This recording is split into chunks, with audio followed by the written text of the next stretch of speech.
우리 신앙이라는 것은 결국 우리가 예수 그리스도의 몸을 만드는 거잖아요. 예수 그리스도의 몸을 만든다는 게 도대체 뭘까? 예수님의 몸은 옆구리의 창에 찔리셨고, 그리고 그 손에 못자국을 가지고 계신 육체였습니다.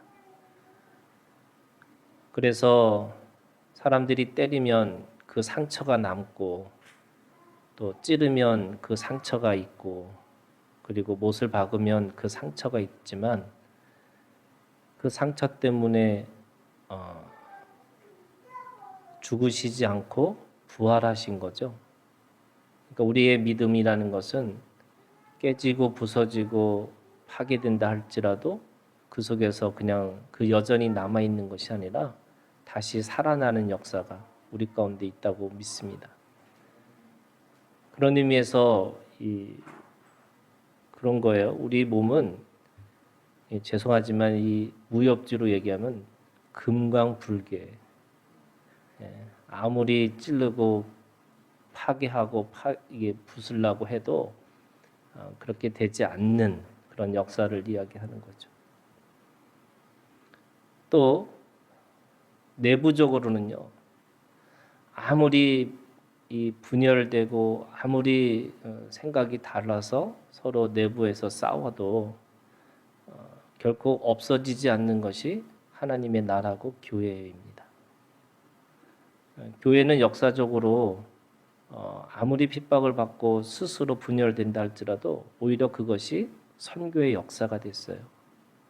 그것이 하나님 나라의 생명력이고요. 하나님 나라의 영향력입니다. 그래서 이것도 무협주로 얘기하면 만독불침이에요. 아무리 독을 쏘아도 내가 그 독에 내 목숨을 빼앗기지 않는다는 거죠. 그래서 우리가 그리스도의 몸을 만든다. 이 그리스도의 몸이라는 게 교회거든요. 그리고 내 몸이고, 그러면 그것은 결국 아무리 깨지려고 해도 깨트리려고 해도 안 되고, 내가 아무리 나에게 독을 쏘아도 내가 죽지 않는 예수 그리스도 그 부활하신 몸으로 우리의 신앙생활을 한다는 겁니다. 그래서 의인은 7번 넘어져도 다시 일어나는 게 의인이에요. 악인은 뭐냐? 죽는 겁니다.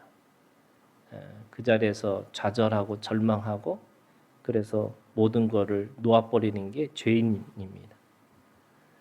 그런 의미에서 여러분, 오늘 우리에게 주시는 하나님의 말씀이 그런 거와 같은 거예요. 오늘 예수님은 하나님 나라가 무엇과 같을까? 내가 무엇으로 비교할까? 라고 말씀하셨어요. 굉장히 고민하시는 생각이죠. 그냥 비교하면 또는 비유하시면 될 거를 굳이 무엇과 같을까? 무엇으로 비교할까? 하고 굉장히 고민하는 그런 생각을 오늘 말씀으로 기록되어 있습니다. 알아듣게 설명하기 위해서 말씀하시는 게 비유잖아요. 그래서 더 쉽게 더 설명 잘 하려고 하는 것이 비유의 말씀인데 그걸 어떻게 더 이해할 수 있게끔 할 수 있을까 하고 걱정하는 마음으로 예수님이 오늘 비유의 말씀을 하십니다. 오늘 비유의 말씀은 두 가지의 이야기를 하고 있죠. 하나는 이 겨자씨라고 하는 그 겨자씨 하나에 대해서 이야기하고 있고 또 하나는 누룩에 대한 이야기를 하고 있습니다. 그래서 하나님의 나라는 이 겨자씨 하나이 자라나는 것, 그래서 이걸 생명력이라 그래요. 하나님의 나라는 생명력에 있다는 거예요. 죽지 않는 거예요. 아무리 어렵고 힘들더라도 죽지 않는, 그래서 살아있다는 거예요. 여러분, 우리의 믿음이 살아있으셔야 돼요. 이 잠자는 믿음 또는 내가 머물러 있는 믿음, 이런 그 믿음은 엄밀히 따지면 죽은 믿음과 같은 거예요. 살아있으셔야 돼요. 그래서 뭔가 세상에 자극이 오고 세상에 문제가 올 때마다 그 자극과 문제 속에서 여러분 믿음으로 반응하고 사셔야 돼요. 내가 언젠가 그때가 오겠지. 여러분 그때 안 와요. 지금 하셔야 돼요. 지금. 내가 옛날에 했는데 아니 그거 중요하지 않아요. 오늘 하셔야 돼요. 그 믿음으로 오늘 사셔야 됩니다. 그래서 겨자씨 한 알을 갖다고 하셨던 그 말씀이 그 겨자씨 한 알이 나무가 됐고 공중의 새들이 그 가지에 깃들였다고 말씀하고 있어요. 겨자씨 한 알이 엄청나게 작은 거랍니다. 물론 더 작은 씨앗도 있어요. 그런데 그냥 그 당시에 사람들에게 보여지는 가장 작은 씨, 그게 겨자씨 한 알인 거죠. 그것이 자라서 나무가 되었고 다른 생명이 깃들 정도로 자라났습니다. 하나님의 나라는 작은 씨앗 하나로 시작한다는 말씀으로 이해하면 이것이 오늘 하나님 나라의 생명력이라고 말하고 있는 거죠. 씨앗이 나무가 됐고 그 나무가 다른 생명까지 품을 수 있을 정도로 자라나는 겁니다. 하나님의 나라는 그런 생명력을 통해서 다른 사람까지 품을 수 있는 그런 하나님의 나라가 되어야 된다. 이렇게 이해할 수 있습니다. 또 하나도 마찬가지죠. 하나님 나라는 누룩과 같다고 그랬습니다. 누룩은 밀을 굵게 갈아 반죽하고 띄운 술의 원료라고 합니다. 그래서 누룩 속에 있는 곰팡이의 번식으로 누룩이 가루 속에 들어가면 그 가루가 순식간에 부풀게 되는 거죠. 오늘 이 말씀의 비유로 말씀을 보면은 19절 21절에 있는 말씀에 보면요. 여자가 가루 서말 속에 근데 이 서말이라는 게 엄청 큰 양이라고 합니다. 보통 한 150명 정도 먹을 수 있는 이런 가루라고 합니다. 그 속에 한 덩어리 그렇게 누룩을 넣었더니 그 누룩이 부풀어서 그 전체를 그렇게 함께 부풀게 만들었다 이렇게 얘기하고 있습니다. 이것은 내부의 확장인 거죠. 아까 겨자씨는 나무가 자라서 다른 생명이 깃든다는 것은 성장이라고 한다면 이건 내부 안에서 부풀어져서 더 커지는 겁니다. 그래서 영향력이라고 할 수 있습니다. 이걸 성숙이라고 하시죠. 그러니까 하나님 나라는 성장과 성숙의 그런 관계로 되어진다. 이렇게 이 말씀을 또 이해할 수 있습니다. 너무나 작은 것 같지만 그 작은 것이 생명력이 있고 영향력이 있어서 그 하나님의 나라는 누구도 그것을 벗어날 수 없다 또는 그것을 이길 수 없다 이렇게 이해할 수 있는 말씀입니다. 그런데 우리가 다시 생각해 보면 하나님의 나라가 무엇과 같을까? 내가 무엇으로 비교할까? 라고 하는 이 고민이 왜 주님은 그렇게 고민하고 그 말씀을 하셨을까? 이 비유의 말씀이 그렇게 간단하지 않기 때문에 그렇습니다. 이게 말은 쉽죠. 여러분 오늘 우리가 읽은 이 18절부터 21절은 너무 짧은 말씀이고 너무나 이해하기 쉬운 말씀처럼 들려지기 때문에 그런 거죠. 너무나 간단해 보입니다. 그런데 왜 주님께서 그렇게 고민하고 그렇게 말씀하셨을까? 사실 이 말씀에는 이게 파라독스라고 하는 역설이 숨겨져 있기 때문에 그렇습니다. 하나님의 말씀이 그대로 들으면 그냥 성장하고 성숙해져야 되는 거구나. 하나님 나라는 그런 거야 라고 생각할 수 있는데 또 다른 측면에 이 안에 또 다른 비밀이라고 할까요? 이해하기 쉽게 한 거지만 가장 이해하기 어렵게 우리에게 말씀하고 있는 겁니다. 그 비유의 말씀을 듣고 있는 유대인들, 우리는 그 당시의 독자라고 얘기하는데 그 사람들에게는 우리는 지금 이 말씀을 너무나 쉽게 이해할 수 있죠. 그런데 그 당시에 있는 듣는 사람들에게는 이 말씀이요 굉장히 경악스러운 또는 도대체 이해가 되지 않는 말씀으로 읽혀지기 때문에 그렇습니다. 그 첫 번째가 19절에 있는 말씀이에요. 마치 사람이 자기 채소밭에 갖다 심은 겨자씨 한 알 같으니 뭐가요? 하나님의 나라가. 근데 하나님의 나라가 겨자씨 한 알 같다고 하는 것과 일치가 되는데 어디다가 심겨져 있냐면 채소밭에요. 이게 유대인들이 들을 때는 이해가 안 되는 말이에요.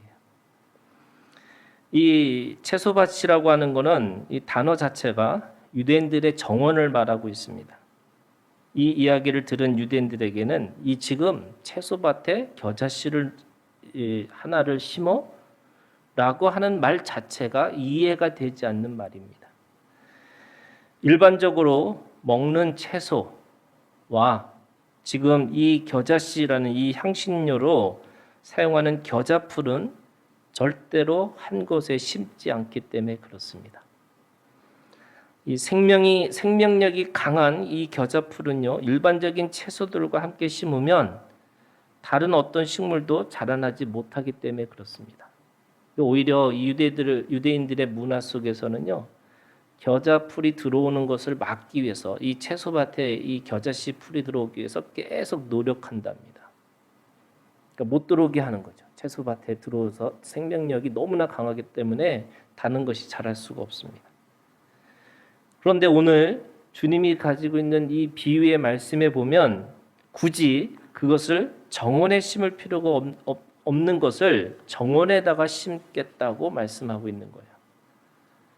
그리고 이 겨자풀은요, 아무 데나 잘 자라는 풀이랍니다. 그러니까 널려 있는 거예요. 여러분, 널려 있는 풀을 가지고 굳이 내가 아끼고 내가 먹는 그 채소밭에 심을까? 이 비유 자체가 유대인들에게는 이해가 되지 않는 말이죠. 더구나 율법은요, 참 율법은 이 시시콜콜하게 모든 걸 다 적고 있어요. 여러분, 613가지의 이 율법이라는 것은 이 꼼짝달짝 못하게 모든 사람들에게 어떻게 행동하라, 뭐 해라 이런 걸 정확하게 적혀 있는 게 율법이에요. 우리는 생각하기에 율법은 뭐 이웃 사랑, 하나님 사랑 이것으로만 이해하는데 그 율법을 향한 이 유대인들에게는 생활 하나하나, 그러니까 다시 말해서 거기에 벗어나지 않는 삶을 살기 위해서 아주 철저하게 이 규례라는 거잖아요. 나름의 가지고 있는 그 말씀의 해석들을 그 안에 적고 있는데 그 적혀 있는 그 말씀들을 성경을 다 적어 보니까 그게 613가지예요. 레위기 19장 19절 그 말씀을 보면 뭐라고 되어 있냐면 너희는 규례를 지킬지어다. 네 가축을 다른 종류와 교미시키지 말며 네 밭에 두 종자를 섞어 뿌리지 말며 두 재료로 직조한 옷을 입지 말며. 그러니까 내가 가지고 있는 이 농사도 어떻게 해야 되는지, 내가 입고 있는 옷도 어떻게 해야 되는지, 또는 내가 동물들을 어떻게 관리를 해야 되는지 이런 것에 대해서 정확하게 성경은 얘기하고 있는데 뭐라고 그래요? 내 밭에 두 종자를 섞어서 뿌리지 말라는 거예요. 그러면 채소밭에, 이 이름이 잘못됐죠. 겨자밭이어야 되는 거잖아요. 그런데 채소밭에 지극히 작은 이 겨자 하나를 심으며 이렇게 되는 거예요. 이게 하나님의 나라가 그렇다는 거예요. 하나님의 나라는 겨자씨의 생명력을 말하고 있는 게 아니라 지금 뭐 하고 있냐면 채소밭에 거기에 겨자씨를 심은 한 알과 같다 이렇게 얘기를 해요. 이게 뭐예요? 이게 사람들이 유대인들의 이 듣고 있는 유대인들은 말이 안 되는 지금 이야기를 하고 있는 예수님의 이 비유를 듣고 있는 거죠. 말씀도 한 땅에 두 가지 다른 종류의 씨앗을 뿌리지 말라고 하셨는데 이 비유의 말씀은 채소밭에 갖다 심은 겨자씨 하나입니다. 얼마나 황당하겠어요. 그죠? 이해되지 않는 말씀입니다. 채소밭에 겨자씨, 이게 잘못되어 있어요. 전제가 잘못되어 있다는 겁니다. 이 잘못된 만남을 어떻게 이해할까? 더구나 그것이 하나님의 나라라고 말씀하고 있습니다. 채소밭에 겨자씨를 심은 이 한 알과 같은 거다. 하나님의 나라가 그런 것 같다. 이렇게 얘기하고 있는 거죠. 두 번째 비유도 더 황당합니다. 뭐예요? 누룩이에요. 하나님의 나라가 누룩과 같다고 하는 유대인들에게는 너무나 충격적인 비유예요. 하나님의 나라가 누룩이라고? 여러분, 누룩은 유대인들에게 가장 부정적인 의미의 단어이기 때문에 그럽니다. 누가복음 12장 1절에서도 주님은 누룩의 이미지를 외식, 이 가면의 이미지로 이 누룩이라는 것을 사용하셨습니다. 누가복음 12장 1절 그동안에 무리 수만 명이 모여 서로 밥힐 만큼 되었더니 예수께서 먼저 제자들에게 말씀하 이르시되 바리새인들의 누룩 곧 외식을 주의하라 이렇게 되어 있습니다. 누룩은 바리새인들의 외식으로 거짓의 상징입니다. 더구나 유월절을 지키는 유대인들이잖아요. 여러분 유월절을 지키는 이 율법에도 똑같이 뭐라고 되어 있냐면 누룩 없는 빵 이걸 뭐라고 하냐면 무교병이에요. 이 무교병을 먹어야 되고 그 유월절을 이 하나님을 기억하는 모든 그 절기 속에는 이 누룩을 넣는 빵을 먹지 말라라고 분명하게 말씀하고 있고요. 집에 있는 것조차도 다 버리라고 얘기하십니다. 그런 의미에서 율법으로는 또는 하나님 앞에서 누룩은 이게 죄의 상징입니다. 이게 누룩이 처음에 어떻게 쓰였냐면요. 여러분 술을 만드는 원료로 쓴 거예요. 이게 원래는 나중에 빵으로 만든 거지만 이 술의 원료가 사실은 애굽에서 우상 숭배의 하나의 상징적인 의미예요. 누룩을 먹지 말라는 말은 이게 이 달콤하고 또 자기가 보기 아름답다라고 생각하는 우상들인 거예요. 그러니까 이 누룩을 통해서 우상을 섬기는 것 자체가 하나님 앞에 금지죠. 그러니까 그거 자체를 부정하는 거예요. 그래서 하나님을 기억하기 위해서는 그 누룩을 넣지 않는 빵을 먹으라는 거예요. 하나님 앞에 드리는 것조차도 누룩 없는 빵을 드려야 되는 거예요. 물론 뭐 일시적으로 너무나 급하고 빨리 나가야 된다라는 의미로 누룩이라는 건 시간이 필요한 거거든요. 숙성하는 시간이 필요한 거니까 그거 시간 기다릴 없이 빨리 나가야 된다는 의미로 무교병을 먹었다는 이야기도 있어요. 그런데 그것이 나중에 이게 종교적 의미로 들어옵니다. 누룩 없는 빵, 하나님을 기억하는 거고 하나님만을 섬긴다는 의미의 그 상징이 누룩이 됐습니다. 근데 오늘 하나님의 나라가 누룩과 같다고 하셨어요, 예수님이. 주님의 말씀은 유대인들에게는 당황스러운 비유의 말씀이었습니다. 이처럼 비유는 듣고 있는 사람들에게는 단순히 하나님의 나라가 정말 이게 생명력이구나, 영향력이구나 이것으로만 이해할 수 없는 이 걸림돌이 있다는 거예요. 그러면 이것이 도대체 무엇을 의미하고 있는 걸까? 여러분 18절에 뭘로 시작해요? 이 문장이 그렇게 시작합니다. 그러므로 이렇게 시작해요. 그러므로. 그러면 그러므로라고 하는 것은 오늘 말씀은 이게 접속사인데 앞에 있는 모든 이야기의 결론과 같은 것처럼 이야기하고 있습니다. 여러분 13장 말씀이 어떻게 시작한 거냐면 억울한 죽은 자의 말씀을 시작하면서 첫 번째 비유의 말씀을 6절에서 말씀하세요. 6절이 뭐라고 그러냐면 이 비유로 말씀하시되 한 사람이 포도원에 무화과나무를 심은 것이 여러분 이 설교 기억하세요? 포도원에 무화과나무를 심은 거 이것도 말이 안 되는 거예요. 그렇죠?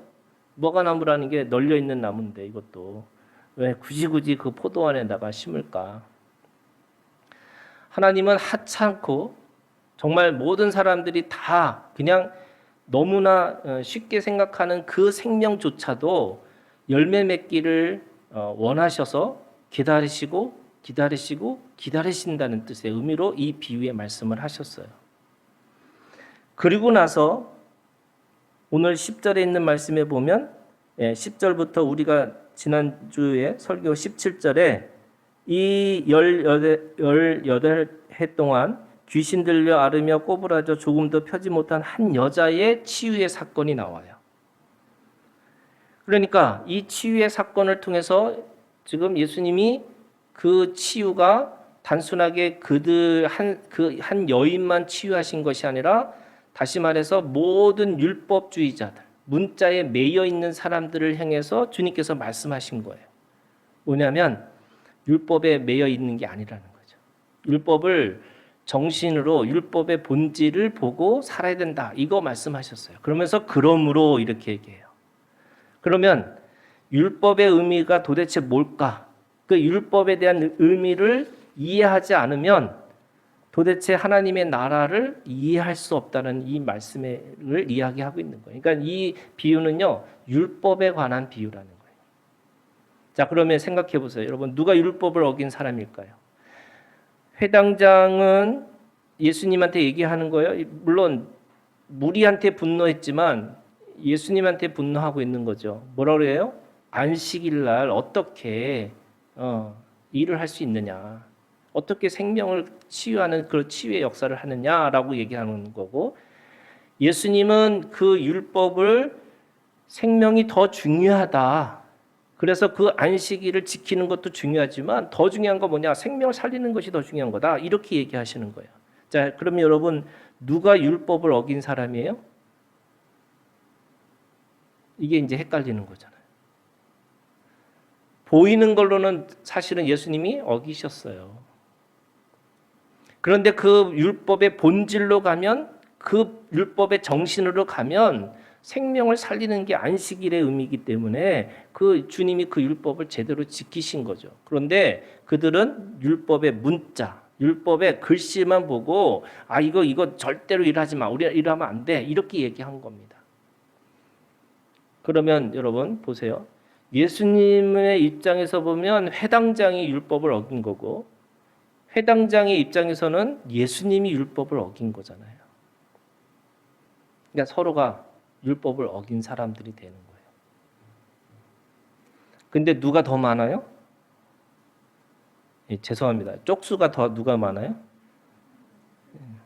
회당장을 따르는 사람들이 더 많은 거죠. 무리들이 보기에 예수님은 어떤 분이에요?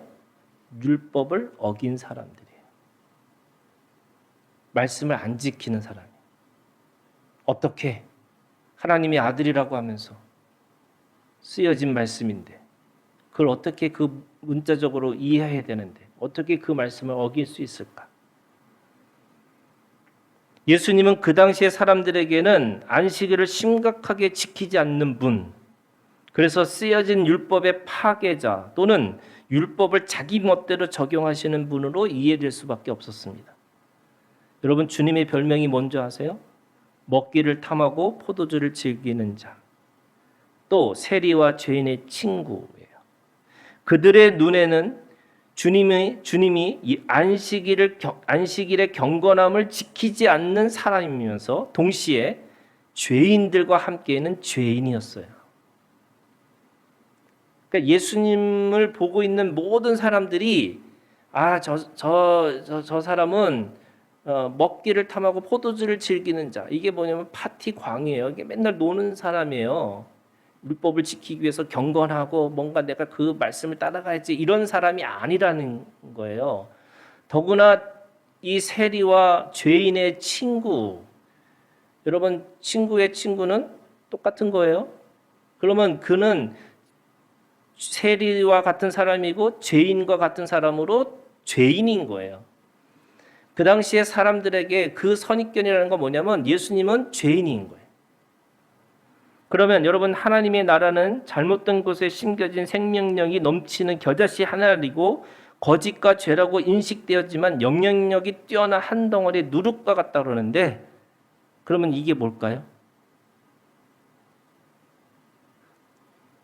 제 설교가 너무 어렵다고 사람들이 하소연을 해가지고 제가 어떻게 하면 쉽게 하려고 노력하고 있어요. 지난번에 우리 권사님이 저한테 목사님 설교가 쉬워졌어요. 그래갖고 그래? 그럼 더 어렵게 해야지 이렇게 생각했거든요. 그랬더니 또 어렵다고 그래서 너무 도대체 무슨 얘기하는지 모르겠다고. 저한테 그런 얘기 하더라고요. 권사님들. 권사님이 못 알아할 정도면 진짜 이 설교 어려운 거잖아요. 자, 그러면 친절하게 얘기할게요. 누룩이 뭐고 겨자씨가 뭘까요? 예수님이에요. 예수님이에요. 채소밭이라고 그들이 가지고 있는 율법의 울타리 안에 생뚱맞은 겨자씨가 심겨졌어요. 그들이 보면은 죄고 악한 거고, 그런데 그 누룩과 같은 그 존재가 그것을 전체를 부풀렸어요. 하나님의 나라는 누룩과 같고 겨자씨 같다는 말은 무슨 뜻이냐? 하나님의 나라가 너희 안에 있다는 거예요. 그게 누구예요? 예수님. 예수님을 보라는 거예요. 내가 누구인지를 봐야 되는데, 그런데 여러분 쉽게 보이나요? 안 보여요. 왜? 채소밭에 심겨진 겨자씨 같은 존재라니까요. 예수님이 누구냐면 사람들이 다 죄라고 생각하고 있는 그 누룩과 같은 존재라니까요. 그걸 어떻게 받아들일까요? 받아들일 수 없죠. 사람들은 자기가 가지고 있는 자기의 인식, 자기가 가지고 있는 생각에 사로잡혀 가지고 나는 이거 해야 돼, 나는 이거 하지 말아야 돼라고 하는 그것에 계속 잡혀 있으니까 자유하신 그 진리를 받아들일 수가 없어요. 자기 생각이 너무나 크기 때문에 더 크신 하나님을 받아들일 수 없다고 생각을 해요. 그것이 채소밭이라고 하는 자기가 가지고 있는 영역이에요. 자기가 가지고 있는 그 공간이에요. 그래서 누구도 거기에 들어오면 안 되는 거예요. 채소밭에 채소만 심어야지 어떻게 겨자씨를 심을 수 있어? 안 되는 거잖아요. 그렇게 많은 사람들이 먹는 그것에 한 덩어리가 들어와서 그 모든 걸 다 엎어버렸던 거잖아요.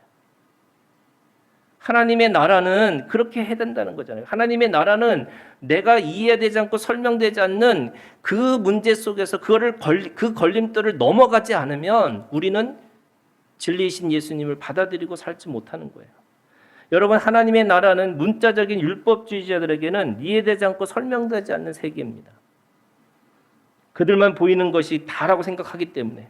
그래서 세상의 관습, 세상의 이치로만 살고 있는 사람들에게는 하나님의 나라는 뭐예요? 걸림돌이에요. 하나님의 나라로 산다는 거 그거 쉬운 거 아니잖아요. 하나님의 사람으로 산다는 거요? 그거 쉬운 거 아니에요. 사람들은 자기의 관습대로 자기의 습관대로 어떻게든지 그거를 쟁취하는 것에 대해서 그래서 거짓말도 너무나 쉽게 하고요. 거기다가 뭐 하나님은 주일날 가서 하는 거고 자기가 삶은 월요일부터 토요일까지는 동물의 세계에서 살아야 된다고 생각하는 거예요. 그래서 원칙이 분명하죠. 근데 그 원칙 속에 하나님의 원칙이 들어와요? 못 받아들일 수가 없죠. 자, 그러면 어떻게 할까요? 우리는 인생의 걸림돌로 온 이 겨자씨와 누룩을 어떻게 소화할 수 있을까? 오늘 그 말씀이 레위기 23장 15절에 21절에 있는 말씀이에요. 여러분, 이 말씀은 가나안 땅에서 들어가서 지키는 이 절기 가운데 7절이라고 하는 오순절을 말하고 있어요. 16절, 23장 16절에 있는 말씀에 일곱 안식일 이튿날까지라고 하는 그 가나안 땅에 들어가는 이 7절은 안식일 이튿날까지 합해서 50일을 계수해서 새 소제를 여호와께 드리되 이렇게 됐어요. 새 소제. 그러니까 지금까지 드리는 소제가 있고 지금 이 들어가서 우리가 새롭게 경험되어지는 이 오순절, 7절이라고 하는 이 절기를 지키기 위해서 새 소제를 쓰는 거예요. 그런데 그 소제가 뭐냐?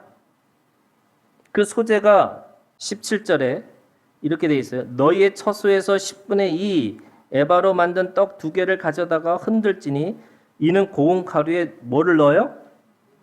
누룩을 넣어서. 지금까지 하나님 앞에 드리는 모든 소제는요, 누룩을 넣으면 안 되는 거예요. 그런데 오늘 이 말씀에 보니까 지금 이오제라고 하는 이 제사를 지내면서 7절에 드리는 이 제사는 누룩을 넣어서 먹으라는 거예요. 정확하게 얘기하면 하나님 앞에 드리고 먹으라는 거예요. 그러니까 하나님 앞에 드릴 수 없는 게 이 누룩을 넣는 빵이잖아요. 그런데 누룩을 넣어서 이 빵을 만드는 유교병이에요. 쉽게 얘기하면. 자, 새 소제라고 하는 이 새 소제는 언제 드리냐면 주일이에요. 그러니까 안식일 이튿날이 주일이에요. 그걸 8일이라고 그래요. 8일. 이스라엘 사람들에게는 그날이 8일이에요. 그럼 8일이 뭐냐? 주일이잖아요. 우리에게는 일요일이라는 이 주일이 사실은 안식일 다음 날이에요. 그러면 이 안식일이라고 하는 이 다음 날 우리가 가지고 있는 이 주일의 신앙이 뭐냐? 예수님이 죽으시고 부활하셨다는 의미잖아요. 우리가 주일을 지키는 이유는 안식일을 지키지 않고 주일을 지키는 이유는 예수님이 죽으시고 부활하셨기 때문에 그 부활을 우리가 기억하고 주일 예배를 드리는 거예요. 왜 안식일 안 드리냐? 여러분, 안식은 어떻게 보면 유대인들의 예수님이 오기 전까지 지키는 날이고 예수님이 오시고 나서는 우리는 주일을 지키는 거예요. 우리의 신앙은 주일 신앙이에요. 안식일 신앙이 아니에요. 이것도 또 다른 차원인데 아무튼 우리는 주일 신앙 가지고 사는 거예요. 그럼 주일 신앙이 뭐예요? 아까 얘기했죠. 예, 이게 금강불개 만독불침이에요. 안 죽는 믿음이에요. 안 죽는 믿음.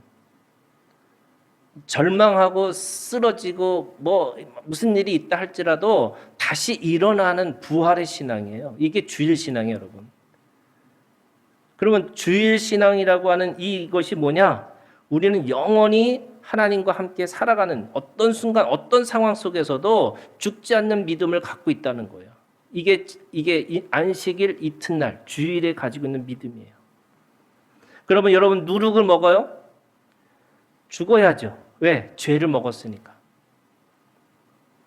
채소밭에 겨자씨를 심어요? 다 죽어야죠. 그런데 죽지 않는 역사가 일어난다는 거예요. 누룩을 먹지만 누룩을 먹는 것으로 죽은 인생이 아니라는 거예요. 그 전까지 사람들은 이 가나안에 들어오면서 사람들이 뭐 하고 있냐? 죽느냐 사느냐를 가지고 고민하고 살았다면 이 가나안 땅에서는 죽는 거 고민할 필요 없다는 거예요. 죄를 어떻게 하라고요? 먹으라고요. 죄 먹고 사는 거예요.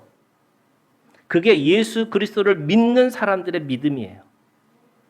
그래서 여러분 우리는 왜 경건하고 왜 하나님 앞에 그렇게 어떻게 보면은 내가 절제하고 왜 이렇게 살아요? 그건 죄를 짓지 않기 위해서 하는 게 아니고요.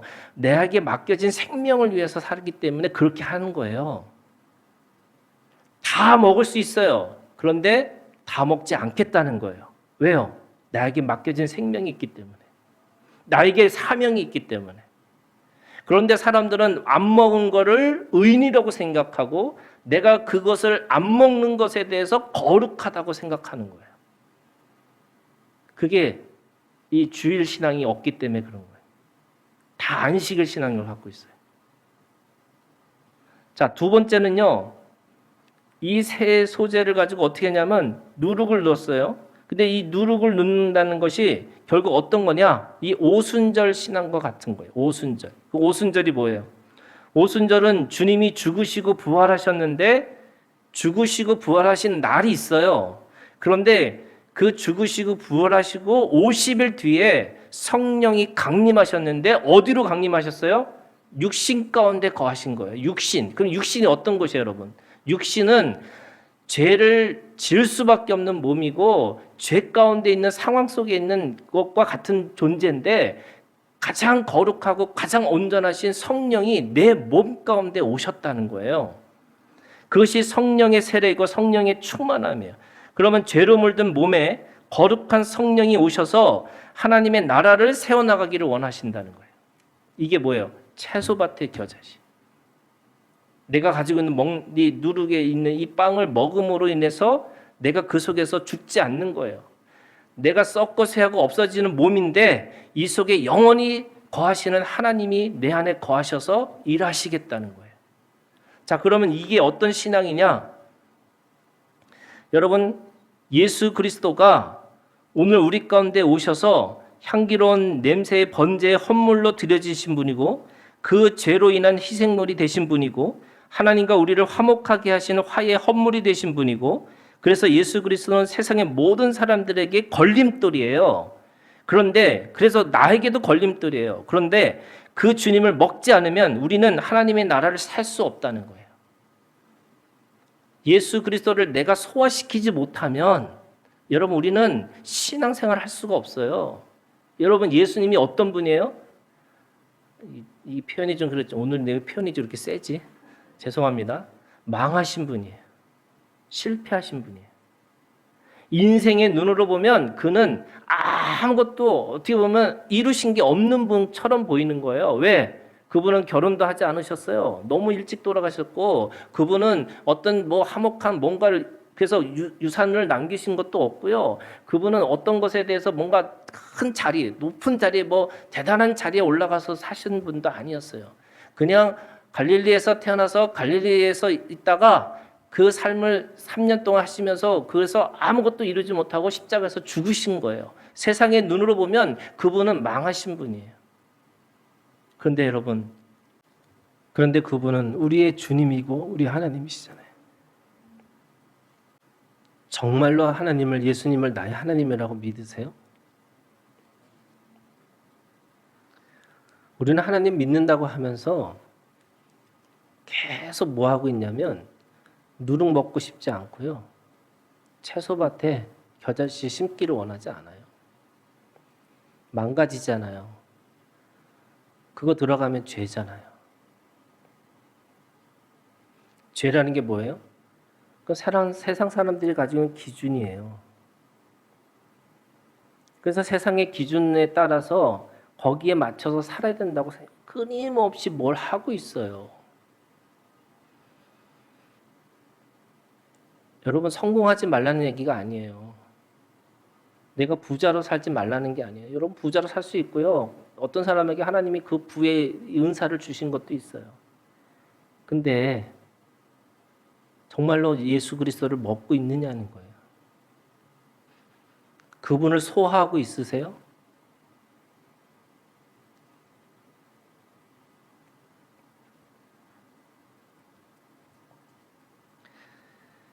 자, 그런 의미에서 여러분, 우리가 그분을 먹는, 소화시키는 방식에 대해서 여러분, 제가 오늘 세 가지를 말씀드리고 싶어요. 첫 번째는요, 여러분, 죄를 묵상하지 말고요, 여러분, 생명을 묵상하시기를 주님의 이름으로 축원합니다. 여러분, 죄의 세상이에요. 어차피 다 죄인들이 활개치고요, 속고 속이고 있는 인생이에요. 그럼 우리는 뭐 할까요? 여러분, 그 속에서 사랑하셔야 돼요. 아니, 배신자와 배반자들이 얼마나 많은데 어떻게 사랑할 수 있을까? 여러분, 주님이 우리한테 그렇게 하셨어요. 내가 주님을 소화한다는 말은 그거예요. 여러분, 죄를 묵상하지 마시고요, 생명을 묵상하고 사셔야 돼요. 왜요? 죽음이 우리의 주인이 아니기 때문에 그래요. 생명이 우리의 주인이에요. 그럼 여러분, 주인을 따라 살아야죠. 그 주인이신 주님께서 그렇게 사셨어요. 죽느냐 사느냐 이것이 문제로다, 이거 안 하고요, 내가 어떻게 더 사랑할까, 더 어떻게 하나님의 나라를 뜻으로 살 것인가. 두 번째는요, 여러분, 원칙과 기준은 없어요. 이것도 아셔야 돼요. 물론 원칙과 기준이 없을 수가 없죠. 사람이 살면서 원칙이나 기준이 있을 수밖에 없죠. 그러나 여러분, 그것보다 성령의 인도하심이 더 중요한 거예요. 그래서 내가 어떨 때는 원칙도 버릴 때가 있어야 돼요. 내가 가지고 있는 기준도 버릴 때가 있어요. 내가 원칙과 기준이라는 게 뭐냐? 내 수준의 원칙과 기준이에요. 하나님 나라의 원칙과 기준은 뭐예요? 생명의 나라예요. 그거는 끊임없이 성장하고 끊임없이 성숙해지는 오늘 우리에게 주시는 생명력과 그 영향력이에요. 그러기 위해서 여러분, 나를 넘어서야 되기 위해서 원칙과 기준도 없어요. 어떻게 우리가 주님을 나의 하나님이라고 부르고 살 수 있을까요? 내 기준으로 따지면 할 수가 없잖아요. 그건 위로부터 오는 거잖아요. 내가 하나님을 나의 주님이시구나, 나의 생명이시구나. 똑같아요. 내가 살아가는 속에서도 여러분, 인생을 살다 보면 기준과 원칙이 있을 수밖에 없어요. 그러면 속에서도 하나님이 나한테, 성령께서 어떤 때는 그 원칙을 넘어서, 그 기준을 넘어서 일하실 때가 있어요. 여러분, 그거 받아들이셔야 돼요. 세 번째는요,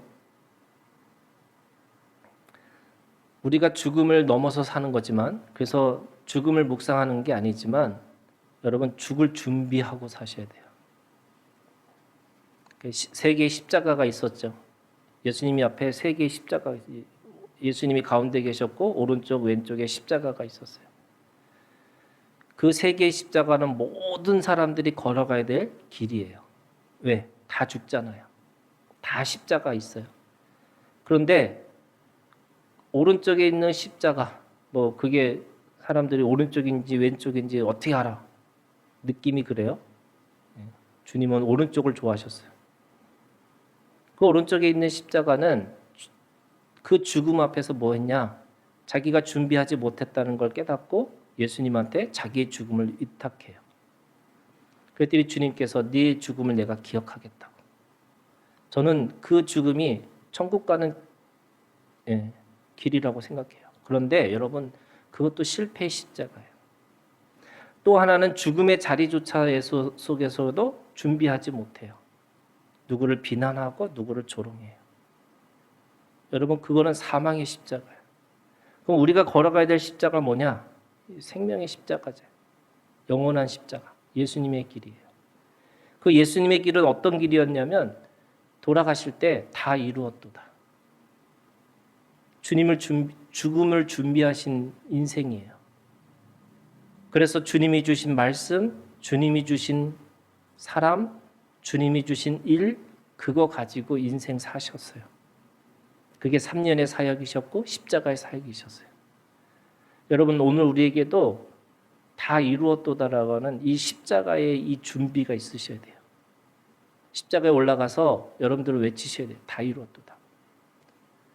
그러면 오늘 우리가 지금 우리의 삶 속에서 하나님의 나라를 산다는 것, 예수 그리스도를 먹는다는 게 뭘까? 여러분, 살아있는 것에 반응하시고 그 살아있는 것에 반응하면서 어떻게 하면 더 사랑하고 더 봉사하고 더 섬길 건가? 이거 고민하시고 그러면서 동시에 내가 어떻게 하나님 앞에서 이 죽음, 내가 어차피 죽을 자리인데 그 자리 속에서 내가 무엇을 남기고 살 것인가? 여러분, 말씀 남기셔야 되고요. 그래서 내가 그분 인생 생각할 때마다 그분은 늘 전도라고 말씀하셨어. 이거 말씀이잖아요. 그리고 하나님이 주신 일, 그분은 그렇게 해서 섬기고 봉사하셨어. 그리고 그분은 누구누구를 전도해서 누구누구를 도와주고 누구누구와 함께 했던 사람이야. 여러분, 이거 남기고 죽으셔야 되죠.